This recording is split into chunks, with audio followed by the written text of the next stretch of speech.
بسم اللہ الرحمن الرحیم۔ تمام بھائی اور بہنوں کو السلام علیکم۔ ناظرین گرامی، ابو طالب نے تجارت کی غرض سے شام جانے کا ارادہ کیا۔ نبی کریم صلی اللہ علیہ وآلہ وسلم نے بھی ساتھ جانے کا شوق ظاہر فرمایا۔ بعض روایات میں آیا ہے کہ آپ نے جانے کے لیے خاص طور پر فرمائش کی۔ ابو طالب نے آپ کا شوق دیکھ کر کہا، اللہ کی قسم میں اسے ساتھ ضرور لے جاؤں گا، نہ یہ کبھی مجھ سے جدا ہو سکتا ہے، نہ میں اسے کبھی اپنے سے جدا کر سکتا ہوں۔ ایک روایت میں یوں آیا ہے، آپ نے ابو طالب کی اونٹنی کی لگام پکڑ لی اور فرمایا، چچا جان، آپ مجھے کس کے پاس چھوڑے جا رہے ہیں؟ میری نہ ماں ہے اور نہ باپ۔ اس وقت آپ کی عمر مبارک 9 سال تھی۔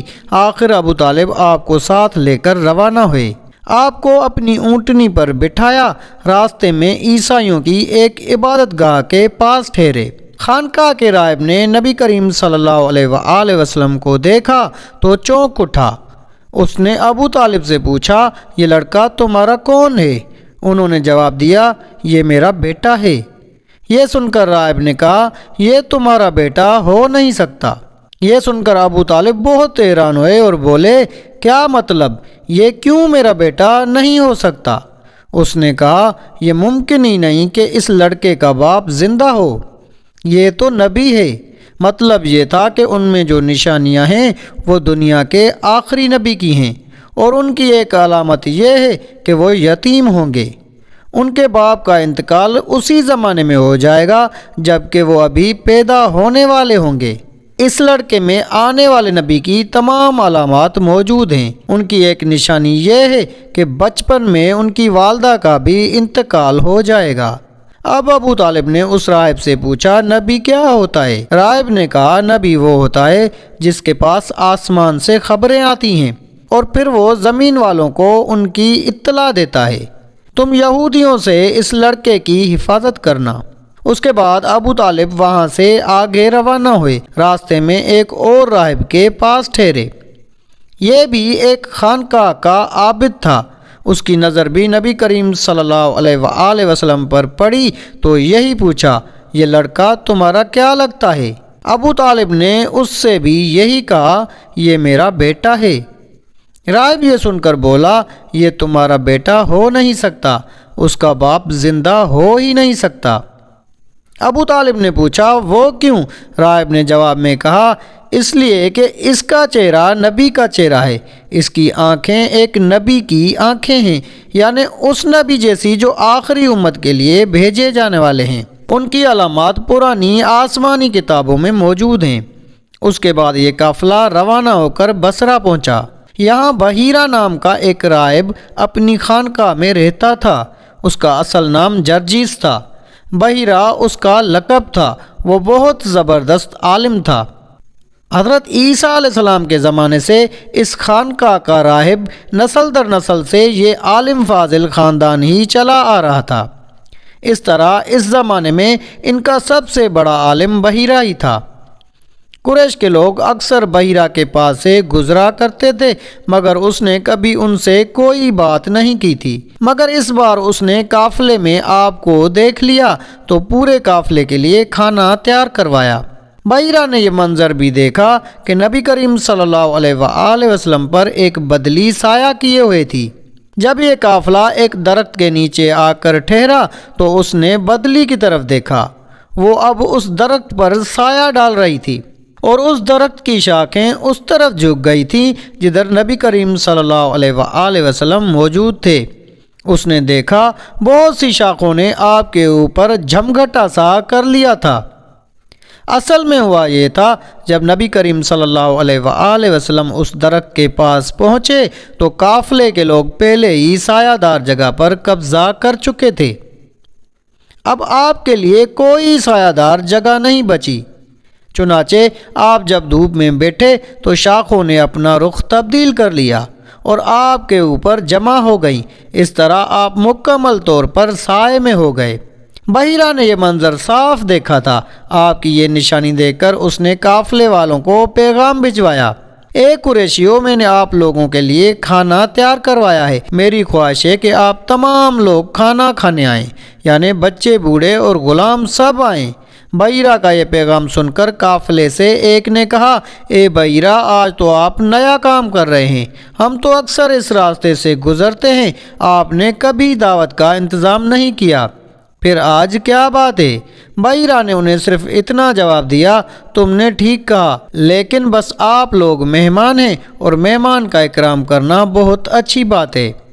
اس طرح تمام لوگ بحیرہ کے پاس پہنچ گئے، لیکن اللہ کے رسول صلی اللہ علیہ وآلہ وسلم ان کے ساتھ نہیں تھے، انہیں پڑاؤ میں چھوڑ دیا گیا تھا۔ آپ کو قافلے کے ساتھ اس لیے نہیں لے جایا گیا تھا کہ آپ کم عمر تھے، آپ وہیں درخت کے نیچے بیٹھ گئے۔ ادھر بحیرہ نے لوگوں کو دیکھا اور ان میں سے کسی میں اسے وہ صفت نظر نہ آئی جو آخری نبی کے بارے میں اسے معلوم تھی، نہ ان میں سے کسی پر وہ بدلی نظر آئی، بلکہ اس نے عجیب بات دیکھی کہ وہ بدلی وہیں پڑاؤ کی جگہ پر ہی رہ گئی تھی۔ اس کا صاف مطلب یہ تھا کہ بدلی وہیں ہے جہاں اللہ کے رسول ہیں۔ تب اس نے کہا، اے قریش کے لوگوں، میری دعوت سے آپ میں سے کوئی بھی پیچھے نہیں رہنا چاہیے۔ اس پر قریش نے کہا، اے بحیرہ، جن لوگوں کو آپ کی اس دعوت میں لانا ضروری تھا ان میں سے تو کوئی رہا ہی نہیں، ہاں ایک لڑکا رہ گیا ہے جو سب سے کم عمر ہے۔ بحیرہ بولا، تب پھر مہربانی فرما کر اسے بھی بلا لیں۔ یہ کس قدر بری بات ہے کہ آپ سب آئیں اور آپ میں سے ایک رہ جائے، اور میں نے اسے آپ لوگوں کے ساتھ دیکھا تھا۔ تب ایک شخص گیا اور آپ کو ساتھ لے کر بحیرہ کی طرف روانہ ہوا۔ اس وقت وہ بدلی آپ کے ساتھ ساتھ چلی اور تمام راستے اس نے آپ پر سایہ کیے رکھا۔ بحیرہ نے یہ منظر صاف دیکھا، وہ اب آپ کو اور زیادہ غور سے دیکھ رہا تھا اور آپ کے جسم مبارک میں وہ علامات تلاش کر رہا تھا جو ان کی کتب میں درج تھیں۔ جب لوگ کھانا کھا چکے اور ادھر ادھر ہو گئے تب بحیرہ آپ کے پاس آیا اور بولا، میں لات اور عزیٰ کے نام پر آپ سے چند باتیں پوچھنا چاہتا ہوں، جو میں پوچھوں آپ مجھے بتائیں۔ اس کی بات سن کر آپ نے فرمایا، لات اور عزیٰ بتوں کے نام پر مجھ سے کچھ نہ پوچھو، اللہ کی قسم مجھے سب سے زیادہ نفرت انہی سے ہے۔ اب بحیرہ بولا، اچھا تو پھر اللہ کے نام پر بتائیں جو میں پوچھنا چاہتا ہوں۔ تو آپ نے فرمایا، پوچھو کیا پوچھنا ہے۔ اس نے بہت سے سوالات کیے، آپ کی عادات کے بارے میں پوچھا، اس کے بعد اس نے آپ کی کمر پر سے کپڑا ہٹا کر مہر نبوت کو دیکھا، وہ بالکل ویسی ہی تھی جیسا کہ اس نے اپنی کتابوں میں پڑھا تھا۔ اس نے فوراً مہر نبوت کی جگہ کو بوسہ دیا۔ قریش کے لوگ یہ سب دیکھ رہے تھے اور حیران ہو رہے تھے۔ آخر لوگ کہے بغیر نہ رہ سکے، یہ راہب محمد صلی اللہ علیہ وآلہ وسلم میں بہت دلچسپی لے رہا ہے، شاید اس کے نزدیک ان کا مرتبہ بہت بلند ہے۔ ادھر نبی کریم صلی اللہ علیہ وآلہ وسلم سے بات چیت کرنے کے بعد بحیرہ ابو طالب کی طرف آیا اور بولا، یہ لڑکا تمہارا کیا لگتا ہے؟ ابو طالب نے کہا، یہ میرا بیٹا ہے۔ اس پر بحیرہ نے کہا، نہیں، یہ تمہارا بیٹا ہو نہیں سکتا، یہ ہو نہیں سکتا کہ اس کا باپ زندہ ہو۔ ابو طالب کو یہ سن کر حیرت ہوئی، پھر انہوں نے کہا، دراصل یہ میرے بھائی کا بیٹا ہے۔ اس کا باپ کہاں ہے؟ بحیرہ نے پوچھا۔ وہ فوت ہو چکا ہے، اس کا انتقال اس وقت ہو گیا تھا جب یہ ابھی پیدا ہی نہیں ہوئے تھے۔ یہ سن کر بحیرہ بول اٹھا، ہاں یہ بات صحیح ہے، اور ان کی والدہ کا کیا ہوا؟